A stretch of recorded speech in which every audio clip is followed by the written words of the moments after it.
मैं आपको mother Teresa के बारे में 2 शब्द बताना चाहती हूँ, वो आप ध्यान से सुने। शांति की दूत मदर टेरेसा। किसी ने क्या खूब लिखा है, चेहरे की हंसी से गम को भुला दो, कम बोलो को सब कुछ बता दो, खुद रूठो को सबको हंसा दो, यही राज है जिंदगी का, जियो और जीना सिखा दो। जाना तो कुछ ऐसी ही थी वो महिला जो भारत के ना होते हुए भी भारत के लोगों के लिए उसके दिल में हसीन प्यार था। आज हम बात करने वाले हैं रुग्नेस गोवंसा बिजास की उठी, लेकिन ये नाम शायद ही कहीं सुना होगा। इन्हें मदर टेरेसा के नाम से ही जाना जाता था।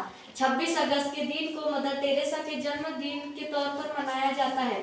दुनिया के लगभग सभी लोग मदर टेरेसा को जानते हैं और उनके व्यवहार कार्यों के बारे में भी जानते हैं। 3 बहनों में सबसे छोटी और सबकी लाडली नन्ही रुग्नेसी थी।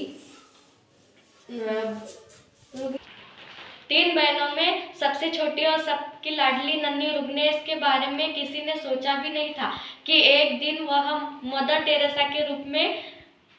मदर टेरेसा का पूरा नाम गोवंसा बिजास्क्यू था। इनका जन्म 26 अगस्त 1910 को कॉप्से मैसेडोनिया में हुआ था। जब रुग्नेस मात्र 9 वर्ष की थी, उसके पिता का देहांत हो गया था। उस समय उनके परिवार के पास मकान के सिवा कुछ भी नहीं था। ऐसे कठिन समय में रुग्नेस की मां ने अद्भुत साहस का परिचय दिया। उन्होंने अपने परिवार का खर्च चलाने के लिए अपना व्यापार शुरू किया। रुग्नेस की